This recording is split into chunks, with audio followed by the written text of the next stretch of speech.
ఓం మహాగణాధిపతయే నమః. ఓం గురుభ్యో నమః. ఓం శ్రీమాత్రే నమః.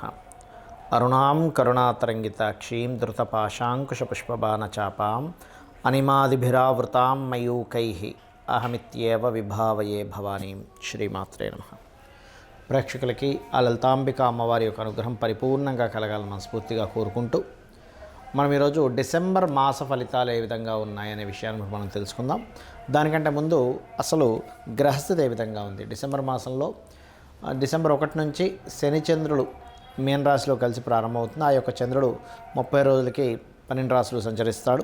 అలాగే గురువు కర్కాటకంలో ఉంటూ 6వ తేదీ కల్లా పూర్తిగా మళ్ళీ వక్రించుకుంటూ మిథునంలోకి వెళ్ళిపోతాడు. 6వ తేదీకి సింహంలో కేతువు, కుంభంలో రాహు ఉన్నాడు. మరియు అదేవిధంగా రవి చూసుకున్నట్లయితే రవి, కుజుడు, శుక్రుడు ముగ్గురు కూడా వృశ్చిక రాశిలో ఉంటూ ఆ యొక్క కుజుడు 7వ తేదీ ధనస్సులోకి మారడము, తులారాశిలో ఉండేటువంటి బుధుడు వృశ్చికంలోకి రావడము, మరియు అదేవిధంగా శుక్రుడు 20వ తేదీ ధనస్సులోకి మారడము, రవి వచ్చేసి 16వ తేదీ ధనస్సులోకి మారడం జరుగుతుంది.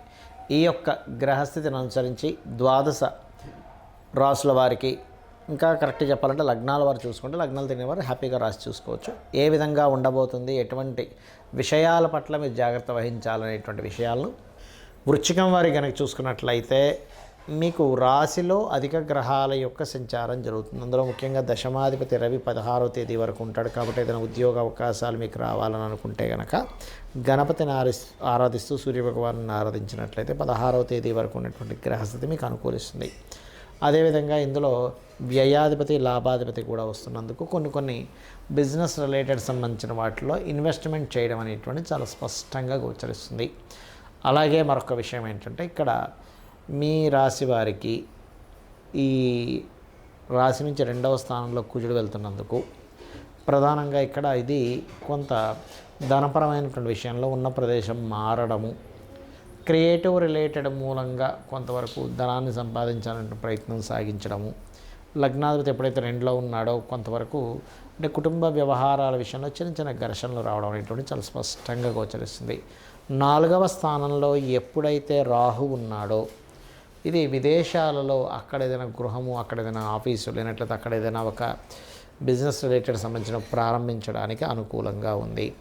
అలాగే మరొక విషయం ఏంటంటే ఇక్కడ ఈ 5వ స్థానంలో శని భగవానుడు ఉండడం అనేటువంటిది పర్టికులర్గా ఇది క్రియేటివ్ రిలేటెడ్ మూలంగా ఈ అంటే ఏదైనా ఒక గృహం కానీ వాహనం కానీ వీటిని మీరు ఏదైతే చేస్తుంటారో అంటే ఈ గృహవాహన సంబంధించిన విషయంలో క్రియేటివ్గా క్రియేట్ చేసుకోవడము, గృహాన్ని డిఫరెంట్గా ఇంటీరియర్స్ తయారు చేసుకోవడం, లేకపోతే వాహనం ఏదైనా కలర్స్ ఇట్లా ఏదైనా కొంత డిఫరెంట్గా చేసుకోవడం అనేటువంటిది కనిపిస్తుంది. కొంతవరకు సంతానం మూలంగా, షేర్ మార్కెట్స్ మూలంగా, కొంత ఫ్రెండ్స్ మూలంగా కూడా కొంత స్ట్రెస్ అనేటువంటిది ఉంటుంది ప్రేమ వ్యవహారాల మూలంగా. కాబట్టి ఈ యొక్క అంశాల్లో కొంత జాగ్రత్తగా ఉండండి. అప్పు లభిస్తుంది చెప్పాలంటే. అదేవిధంగా మీరు వద్దనుకున్నా సరే కొన్ని సంబంధాలు మీకు మిమ్మల్ని చేసుకుంటామనేటువంటివి కూడా కొన్ని వస్తూ ఉంటాయి. కాకపోతే ఆ యొక్క సంబంధాలకు సంబంధించిన విషయంలో ఇంకా బాగా మీకు కలిసి రావాలి అని అనుకుంటే కనుక రాహు, కేతు గ్రహాల దగ్గర దీపారాధన చేయండి.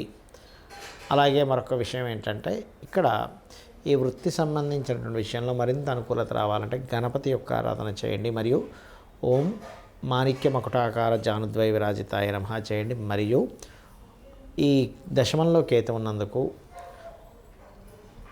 నవగ్రహాల్లో కేతుగ్రహం దగ్గర దీపారాధన చేయడము, మరియు గోవులకి గ్రాసము తినిపించడము, ఈ యొక్క రెమెడీస్ కనుక పాటించినట్లయితే ఖచ్చితంగా మీకు ఉద్యోగ సంబంధించిన విషయంలో అభివృద్ధి కలుగుతుంది. మనకి జన్మజాతకంలో మనం ఏ ప్రాబ్లమ్ని ఫేస్ చేస్తుంటే ఏ భావాన్ని చెక్ చేసుకోవాలి, ఏ రెమెడీ చేసుకోవాలని చూసుకున్నట్లయితే ఫస్ట్ ఆఫ్ ఆల్ మనం జీవితంలో ఎదగకుండా అవమానాలు పడుతూ బాగా స్ట్రెస్ అయిపోతున్నాము, లైఫ్లో ఎప్పుడూ కష్టాల్లోనే ఉన్నామంటే ఫస్ట్ మీరు చెక్ చేసుకోండి మీ లగ్నం ఎలా ఉంది చూడండి. మనకి ఎలా అయితే చంద్రుడు ఉంటాడో లగ్నము అని ఉంటుంది. మీది ఏ లగ్నం 12 లగ్నాల్లో ఆయన స్థితి ఎలా ఉంది, ఏ గ్రహాలతో కనెక్టివిటీ ఉంది. అలాగే లలితా సహస్రనామాలో ఫస్ట్ లైన్ కనుక మీరు చాటింగ్ చేస్తే శ్రీమాత్రే నమః అనేది ఖచ్చితంగా మీరున్న సిచ్యువేషన్ నుంచి బయటపడతారు. ఇక ఏమంటే రెండో మనకి ధన సంబంధించిన విషయంలో అస్సలు కలిసి రావట్లేదు, అంటే ఏం చేసినా పెద్దగా ధనం రావట్లేదు అన్నప్పుడు మీ సెకండ్ లార్డ్ చూడాలి. అంటే మీ సెకండ్ లార్డ్ ఎవరు, ఎక్కడున్నారు, తద్వారా మీకు ఎందులో ఏ మార్గం ద్వారా ధనం వస్తుంది, ఏ మార్గం ద్వారా మీకు ధనం బాగా అభివృద్ధి ఉంటుంది అనేటువంటి సెకండ్ లార్డ్ అనేది చెప్తాడు, గుర్తుపెట్టుకోండి. కాబట్టి ఈ రెండవ అధిపతి ఎవరు మీ లగ్నానికి, దాంతోపాటు దాన్ని చూసుకొని ఏ గ్రహాల చేత అయితే ఇబ్బంది పడుతుందో తద్వారా మీకు ఏ మూలకంగా ధనం వస్తుంది సెకండ్ లాట్ చెప్తాడు. దీనికి మీరు ఇంప్రూవ్మెంట్స్ బాగా అవ్వాలి అంటే ఇంకా ఫైనాన్షియల్గా ఓం సంపత్కరీ సమారూఢ సింధుర వ్రజ సేవితాయ నమః అని చూసుకోండి. ఇక కొంతమందికి అన్నదమ్ములతో బాగుంటే కొంతమందికి అన్నదమ్ములతో బాగోదు, కొంతమందికి అన్నదమ్ములతో ఇబ్బందులు ఉంటాయి, కొంతమందికి అన్నదమ్ములతో బాగా కలిసి రావడం జరుగుతుంది. దీనికి కారణం ఏంటంటే 3వ స్థానము మరియు పూర్వజన్మల్లో మీ యొక్క సిబ్లింగ్స్తో మీరు ఉన్నటువంటి సిచ్యువేషన్స్ ఏవైతే ఉన్నాయో, మీరు ఎలా అయితే ప్రవర్తించారో ఆ కర్మ ఇక్కడ వస్తూ ఉంటుంది. అయితే ఒక్కోసారి 3వ స్థానాన్ని ప్రయత్న స్థానము, అదేవిధంగా ఏదైతే మనం చూడండి ఒక్కోసారి కొన్ని ఎఫర్ట్స్ పెడుతూ ఉంటాం, ఆ స్థానంగా చెప్తూ ఉంటారు. ఆ 3వ స్థానాధిపతిని బట్టి మీ ఎఫర్ట్ ఎంతవరకు సక్సెస్ అవుతుంది, ఎంత ఎఫర్ట్ పెట్టగలుగుతారని తెలుస్తుంది. అయితే ఈ ఎఫర్ట్స్ అన్నీ ఇంకా బాగా కలిసి రావాలంటే లలితా సహస్రనామాల్లో ఓం కనకాంగద కేయూర కమనీయ భుజాన్వితాయ నమః.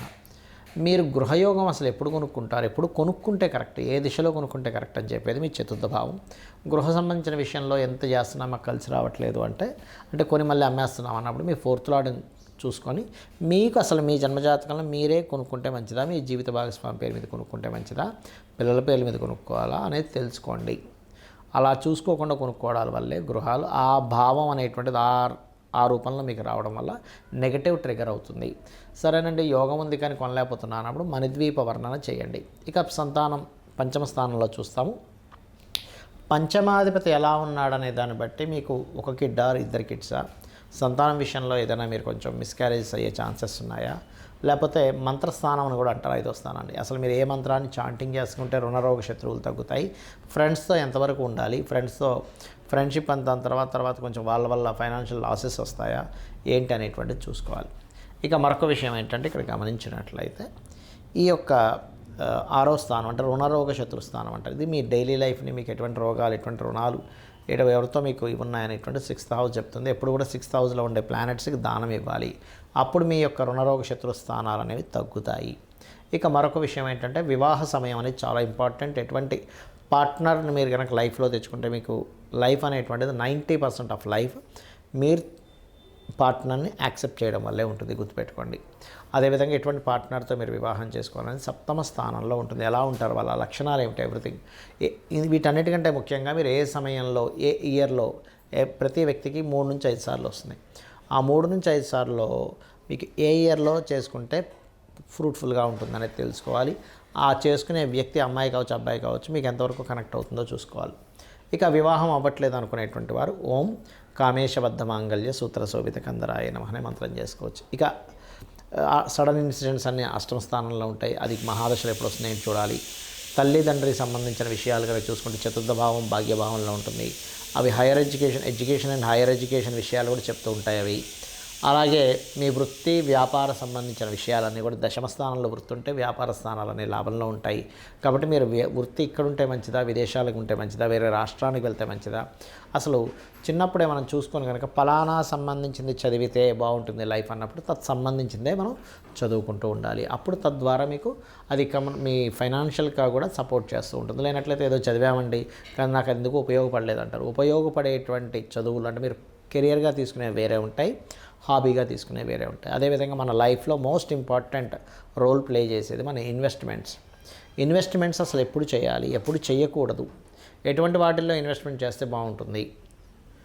అందులో ఆ ఇన్వెస్ట్మెంట్లో కొంతమంది షేర్ మార్కెట్కి వెళ్తుంటారు. అసలు షేర్ మార్కెట్ యోగం ఉందా లేదా, షార్ట్ టర్మ్ డైలీ ట్రేడింగ్ ఉందా, లాంగ్ టర్మ్ ఉందా అనేటువంటిది తెలుసుకోవాలి.